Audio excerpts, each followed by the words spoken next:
रासायनिक खाद यूरिया से लदा हुआ पिकअप वाहन पलट गई है। फरछैया में 20 सड़क पर वाहन पलटी है। जिस वक्त ये पिकअप वाहन पलटी है उस वक्त कई पैदल यात्री थे, बाइक सवार थे जो उसके जद में आने से बाल बाल बचे हैं कि बड़ी दुर्घटना घट सकती थी। लेकिन इस वक्त ये बड़ी खबर है कि रासायनिक खाद यूरिया, सब्सिडी युक्त यूरिया जो किसानों को सस्ते दामों में दी जाती है 266 रुपए सिर्फ कागजों पर। ऐसा मैं इसलिए कह रहा हूं क्योंकि वर्ष 2022 याद कीजिए, पूरे बिहार में पहला स्टिंग ऑपरेशन करने वाला और लगातार स्टिंग ऑपरेशन करने वाला खलबली मची थी। उस वक्त कृषि मंत्री ने भी इस्तीफा दिया था और क्या करके कहा था कि भारी गड़बड़ झाला है इस डिपार्टमेंट में, और हर जगह तस्करी का नंगा नाच हो रहा था। वही यूरिया खाद पीला बोरा देखते ही लोगों ने चर्चा करना शुरू कर दिया कि नेपाल जा रहा होगा, लेकिन इसकी कोई पुष्टि नहीं है।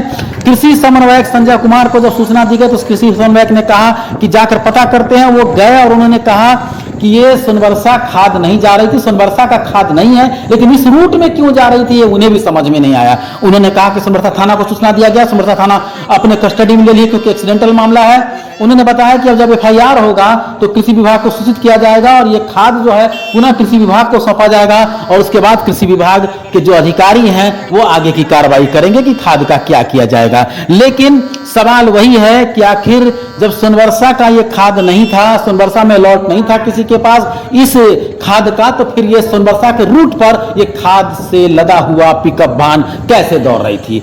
सवाल वहां पर है, जांच के घेरे में है। लेकिन इससे बड़ा बात हो चुका है पहले और कुछ भी नहीं हुआ था, तस्करी जारी था।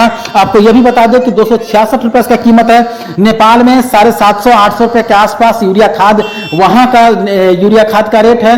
मतलब साफ है, बीच में जो गैप है अगर उस गैप को मुनाफे में बदल दिया जाए, 500-600 रुपए में भी अगर नेपाल में दिया जाता है खाद, किसान को दिया जाए, माफियाओं को दिया जाए, तो वहां एक पिकअप वाहन पर अगर इस पर 75 बोरा जैसा बताया जा रहा है कि करीब 75 बोरा था, तो दिन भर में अगर एक माफिया भी 2 से 3 पिकअप, मात्र 2 से 3 पिकअप जो जीरा के बराबर इस बॉर्डर पे अगर उसे नेपाल भेज देता है, चाइना की तरफ भेज देता है, तो दिन भर में करीब करीब लाख रुपए कमा लेता है, एक दिन की कमाई। अब समझिए कि वो क्या नहीं मैनेज कर सकता है, कहां कहां नहीं मुंह बंद कर सकता है। और यही कारण है कि किसानों को दी जाने वाला यूरिया किस तरह से तस्करी किया जाता है। लेकिन हम यहां यह नहीं कहेंगे कि तस्करी का ही माल था, हम इसकी पुष्टि नहीं करेंगे। हम 2022 की बात की कि कैसे हो रहा था, पुलिस जांच करेगी, आगे की जवाबदेही कृषि विभाग की होगी और जांच के बाद पता चल पाएगा कि सही क्या है गलत क्या है। लेकिन इस वक्त जो चर्चा है कि नेपाल बॉर्डर पार हो रहा है यूरिया खाद, किसानों को दिया जाने वाला सब्सिडी पर खाद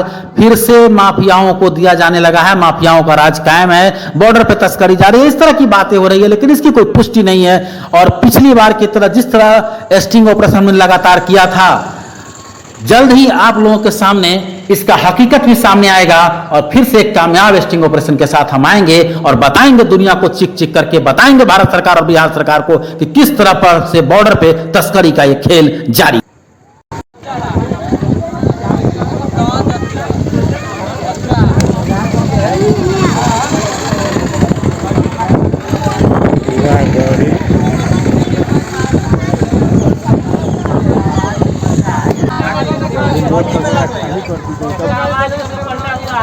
पंक्चर हो गए पहले।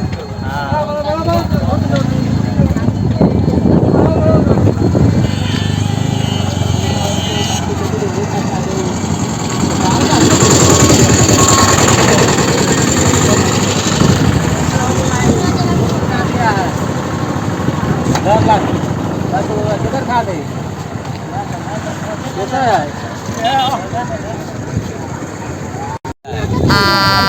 गाड़ी सीधा करके जल्दी मालिक का लेना, भिड़ाना थे 3000 रुपया।